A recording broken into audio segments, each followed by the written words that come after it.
Setelah ditangani oleh Pep Guardiola, Manchester City tidak pernah kalah atas Arsenal.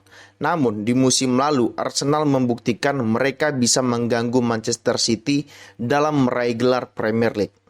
Nah, di minggu malam waktu Indonesia mereka akan saling bentrok untuk meraih trofi Community Shield.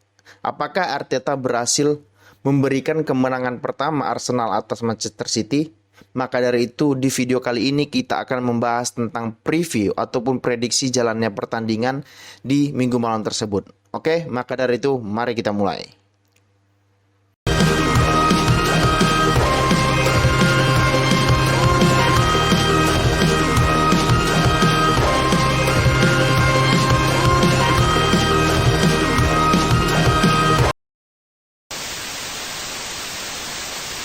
Nah, pada minggu malam waktu jam 10 malam ataupun pukul 22.00 waktu Indonesia Barat akan dilaksanakan pertandingan antara Manchester City versus Arsenal untuk memperebutkan gelar Community Shield. Ya kasarnya sebagai laga pramusimnya Premier League lah kayak gitu, yang mempertemukan antara seharusnya juara Liga Inggris dan juga juara FA Cup. Cuman juara Liga Inggris dan FA Cup itu kan Manchester City. Jadi yang dihadapi Manchester City itu adalah rank 2-nya Liga Premier League, yaitu Arsenal kayak gitu. Nah, di video kali ini kita akan membahas terkait dengan preview ataupun ya bagaimana prediksi jalannya pertandingan pada malam Senin nanti kayak gitu. Nah, yang pertama kita akan, kalau aku pribadi, kita akan bahas dulu terkait dengan kebijakan transfer dua tim ini kayak gitu. Nah, Manchester City sejauh ini sudah menjual dua pemain, Mahrez dan juga Gundogan. Yang artinya yang ini ya, yang sering dimainkan. Mahrez itu pergi ke Arab Saudi, Gundogan itu pergi ke Barcelona. Nah, cuman yang menariknya dari Manchester City adalah mereka pergi, cuman masih ada penggantinya. Mahrez masih bisa digantikan oleh Foden atau Bernardo Silva. Gundogan masih bisa digantikan oleh Foden ataupun Bernardo Silva bisa bergantian di belakang striker ataupun menjadi sayap kanan kayak gitu. Ditambah lagi mereka sudah mendatangkan Gvardiol. Artinya mereka memiliki sangat dalam bench mereka gitu. Nah, sedangkan Arsenal itu baru mendatangkan Declan Rice 100 juta, Kai Havertz, Timber, dan juga kabarnya akan membeli seorang David Raya dari Brentford gitu. Karena ya Ramsdale di musim lalu banyak blundernya juga lah bisa dibilang kayak gitu. Nah, kalau kita mengacu pada musim lalu kayak gitu, Arsenal itu kan sepanjang musim itu ya kasarnya sepanjang musim itu menguasai Liga Inggris dengan bercokol di peringkat pertama kayak gitu. Namun setelah 7 ataupun 8 pertandingan terakhir mereka terseok-seok, mereka kehilangan semangat. Mungkin mereka sudah bosan dalam bermain karena sepanjang musim 38 match pemain yang main itu terus dan tidak pernah dirotasi. Maka dari itu mungkin mereka merasa bosan, maka dari itu mereka kehilangan fokus sehingga gelar Liga Premier Inggris yang sudah di depan mata itu melayang ke kota Manchester biru, bukan yang merah ya, biru. Oke.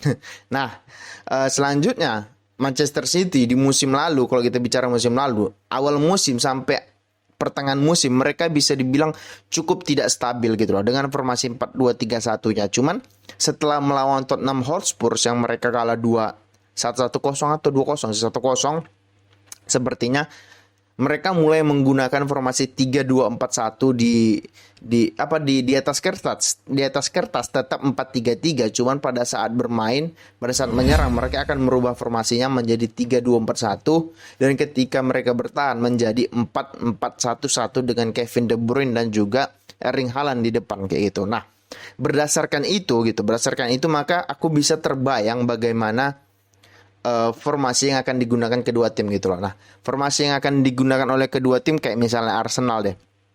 Arsenal itu ya goalkeeper udah pasti Ramsdale, ya kayak yang musim lalu lah, yang musim lalu bermainnya Ramsdale, Zinchenko di kiri, Saliba, Gabriel di kanan, mungkin bukan Ben White atau Tomiyasu, cuman mungkin pemain barunya Timber. Di tengah itu mungkin akan ada Declan Rice dan juga akan ada Kai Havertz sebagai box to box gitu. Kemudian tiga di depan mendukung striker, di kiri mungkin Martinelli, Odegaard, di kanannya Saka, di depannya mungkin nggak tahu karena kabarnya Jesus akan menepi sekitar sebulan 2 bulan untuk karena cedera. Jadi yang dipasang di depan aku nggak tahu, mungkin Trossard yang akan dipasang di depan atau Nketiah atau Balogun kayak gitu ya. Ya kali Nketiah, Balogun bisa ngelewatin Diaz, Walker, Akanji, Ake dan lain sebagainya ya. Selamat, good luck aja lah kepada Arsenal kayak itu. Nah, sedangkan Manchester City itu akan tetap sepertinya menggunakan formasi mereka ya 3-2-4-1 kayak gitu ya. Tetap di belakang Ederson, di depan mungkin di kiri itu Ake, di tengah Diaz, di kanannya Walker. Dua di depan itu tetap si Stones dan juga si Rodri. Terus 4 di depan DM itu ada di kiri Grealish, Kevin De Bruyne. Nah, di kanan ini kan seharusnya itu si Gundogan. Cuman Gundogan kan sudah pindah. Nah, feelingku yang dipasang di situ adalah Bernardo Silva. Sedangkan di kanan mungkin akan Alvarez yang dipasang di kanan karena Alvarez juga bisa bermain melebar, bisa bermain dari kiri ataupun kanan. Nah, di depannya udah pasti Erling Haaland kayak gitu ya. Ataupun mungkin Foden yang dipasang di tengah menemani Kevin De Bruyne, sedangkan Bernardo Silva-nya di kanan atau bergantian seperti itu. Cuman feelingku sih Bernardo Silva yang menemani De Bruyne di belakang striker, kemudian Alvarez atau Foden yang berada di sayap kayak gitu loh. Nah, berdasarkan formasi itu formasi yang setelah kita lihat pramusim dan juga setelah kita lihat musim lalu. Nah, kalau bicara pramusim ya Manchester City sebenarnya tidak begitu memuaskan lah di laga pramusim. Dalam 3 laga pramusim yang mereka jalanin, mereka menang melawan Yokohama, mereka menang melawan Munchen, kemudian mereka kalah melawan ATM. But it doesn't matter, itu nggak penting karena cuman laga pramusim ya. Pemain juga nggak dalam kondisi yang ingin serius, apalagi pemain utama. Mungkin kalau pemain cadangan atau pemain muda atau pemain youth mereka yang bermain mungkin akan serius. Cuman pemain kayak Haaland, pemain kayak De Bruyne, pemain kayak Diaz, Ederson, ya aku yakin mereka juga nggak akan bermain serius di pramusim karena mereka tahu ya bagaimanapun mereka jeleknya di pramusim, mereka tetap akan bermain untuk menjadi starting 11 di musim depan kayak gitu. Nah, sedangkan Arsenal di laga pramusim mereka yang aku ingat mereka kalah lawan MU 2-0. Mereka full tim cuman minus Zinchenko dan juga Gabriel Jesus.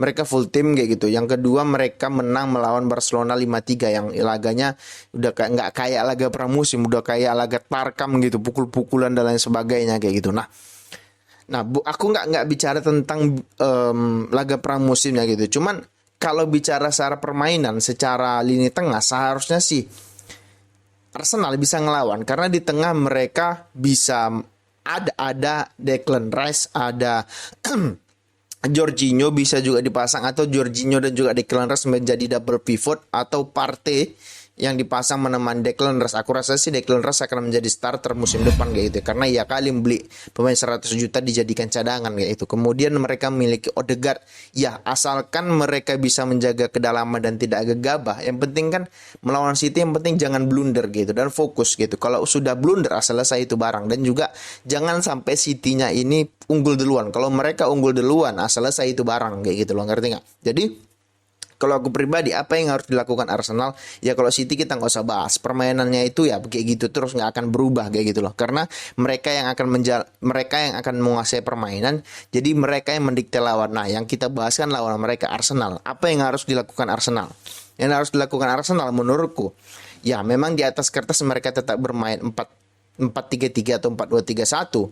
Cuman menurutku ya, kalau misalkan Havertz yang main bukan Jorginho, ya menurutku mereka harus masang mengikuti City 3-2-4-1 pada saat menyerang kayak gitu loh. Karena ya mereka harus punya cukup banyak pemain di tengah untuk mengalahkan De Bruyne, Foden, Rodri, Stones dan lain sebagainya. Itu 8 pemain top City. Nah, mereka harus memiliki lebih banyak pemain untuk mengcover ataupun untuk menjaga pemain-pemain yang ada ini kayak gitu loh. Karena sebenarnya ada satu sistem lagi yang menurutku bisa mengalahkan City, yaitu main long ball ataupun direct pass dengan striker tinggi di depan, kemudian striker tinggi di depan itu hanya menjadi tembok pemantul untuk pemain di belakang ya, which is Odegaard. Cuman si Arsenal kan tidak punya pemain tinggi di depan, ya sudah bermainnya seperti apa, bermain yang ngepres dari awal, cuman ngepresnya bukan ngepres yang tidak terorganisir. Based on musim lalu mereka ngepres kan di 2 pertandingan musim lalu mereka kalah dan dibantai gitu ya. Kalau belajar dari situ mereka ngepres, teman, masih banyak blunder, masih banyak ruang-ruang kosong yang ditinggalkan. Nah, menurutku dengan datangnya Rice, dengan datangnya Havertz dan Timber, menurutku ya kesalahan-kesalahan itu bisa diminimalisir lah, bukan tidak akan terjadi, cuman bisa diminimalisir kayak gitu. Nah, dan kemudian yang harus dilakukan oleh Arteta itu adalah, menurutku kalau aku pribadi, seharusnya yang bermain itu kalau dia mau main 4-3-3 ya, buat double pivot di tengah.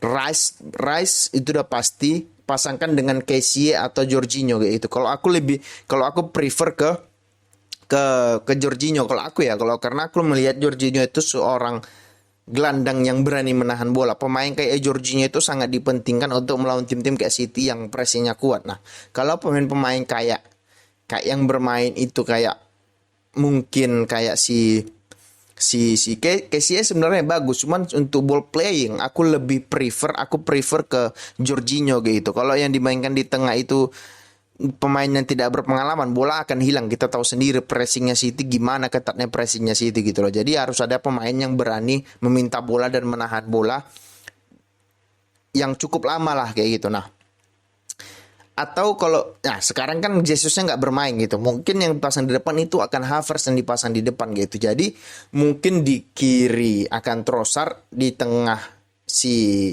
ini siapa sih Odegaard, di kanan Saka, di depan Havertz kayak gitu sebagai false nine kayak gitu. Nah, berarti kan mereka bisa bermain memakai 2 pivot gitu, yang mana si Rice atau si Jorginho sebagai DM ataupun sebagai box to box gitu, yang artinya sebagai pemain yang mengatur di lini tengah. Yang intinya sih sebenarnya dalam sepak bola modern itu kan yang penting jangan sampai lini tengah itu kalah dengan lini tengah lawan, kan itu yang terpenting kayak gitu. Sedangkan City, apa yang harus dilakukan City? Yang nggak ada yang harus dilakukan City. Yang harus dilakukan City ya mereka harus bermain gembira, mereka harus fun ya. Kemenangan akan datang sendiri. Berbeda dengan lawan-lawan yang akan dihadapi City, pasti stres memikirkan strategi apa yang harus dihadapi, yang harus digunakan oleh lawan mereka kayak gitu loh. Oke, itu dulu konten kali ini. Bagi kalian yang suka silahkan di subscribe, di komen, dan di like.